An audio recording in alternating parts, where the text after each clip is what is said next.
After 2 years on Mars, your bones could become so brittle that a simple step in the wrong direction could snap your leg, and there's no hospital to fix it. Your muscles would waste away, and your brain would start to change in ways we're only beginning to understand. But that's not what would kill you first. This isn't science fiction. This is what the research actually shows. And it doesn't happen all at once. It happens in stages. First, radiation starts damaging your cells. Then your bones begin to weaken. Your mind starts to change. And eventually, even the environment itself becomes toxic.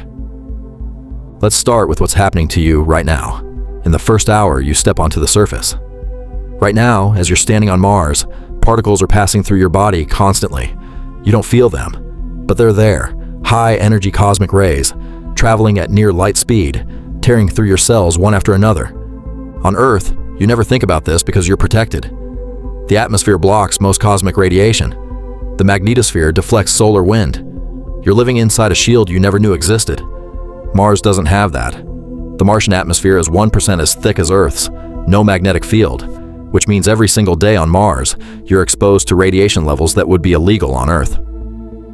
NASA's Curiosity rover has been measuring this.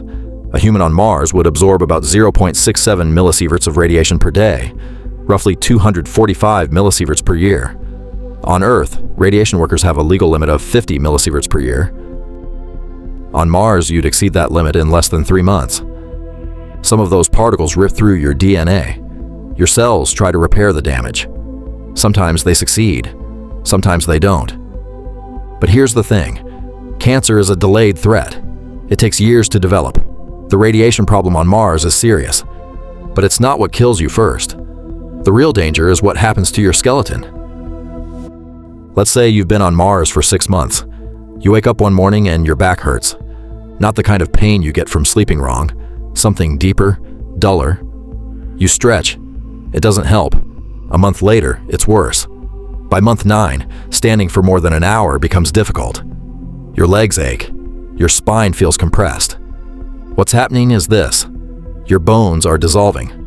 On Earth, gravity stresses your skeleton constantly.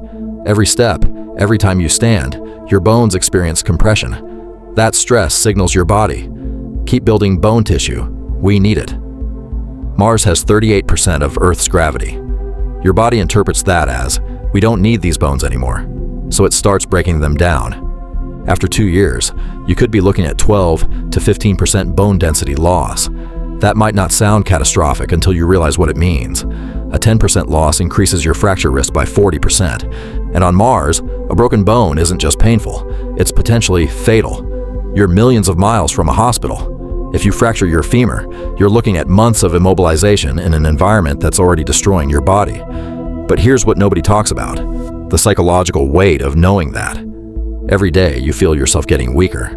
Every ache makes you wonder if something's breaking inside you. You start to move differently, slower, more carefully, because part of you knows your body isn't as reliable as it used to be. Which brings us to the invisible problem that's even harder to fix. Around month 4 or 5, something starts to shift. You feel it before you understand it. You're not sleeping as well. You wake up in the middle of the night and can't fall back asleep. When you do sleep, your dreams are strange, disjointed, sometimes disturbing. Then you notice you're getting irritated more easily. Someone leaves equipment in the wrong place, and you snap at them. A crewmate chews too loudly during dinner, and you have to leave the room. You start withdrawing. Conversations feel exhausting. You'd rather be alone. But when you are alone, the silence feels oppressive. And then you notice something else. Your thinking feels slower. Decisions that used to be automatic now require effort. You catch yourself forgetting things. Small things at first, then bigger ones. Scientists studying isolated Antarctic crews have a name for this: the third quarter phenomenon. It happens to everyone. No matter how mentally strong you are, no matter how prepared you think you are, the environment changes you. Studies of Mars simulation habitats tracked people for 520 days. By the end, participants showed measurable decreases in cognitive performance, attention, working memory, emotional regulation, all declining. Now imagine that happening while your bones are deteriorating and radiation is accumulating in your tissue. The physical problems amplify the psychological ones. The psychological problems make the physical ones harder to manage. You're trapped in a feedback loop. And we haven't even talked about what the planet itself is doing to you.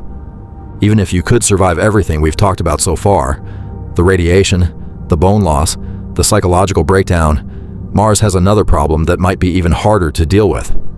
The dust is toxic. Martian soil contains perchlorates, a type of salt used in rocket fuel and explosives. On Earth, perchlorate exposure damages your thyroid, disrupts hormones, affects brain development. On Mars, that dust is everywhere. It's electrostatically charged, so it clings to everything: your suit, your equipment, your habitat walls. And it's incredibly fine, the size of talcum powder, which means it gets into your lungs easily. Every time you come back inside from a surface walk, you're bringing that dust with you. You breathe it in. Over months, over years, it accumulates in your body. We've never studied chronic perchlorate exposure in humans because it's never happened, but animal studies suggest it would be very, very bad. And then there's the temperature. Average on Mars, minus 80 degrees Fahrenheit. Even at the equator during summer, it only reaches 70 degrees Fahrenheit during the day. Then it drops to minus 100 degrees Fahrenheit at night. Your habitat's life support systems have to work every second to keep you alive.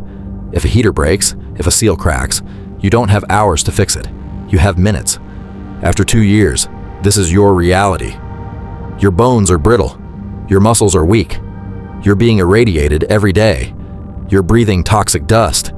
Your mind is deteriorating. And the only thing keeping you alive is a machine that can fail at any moment.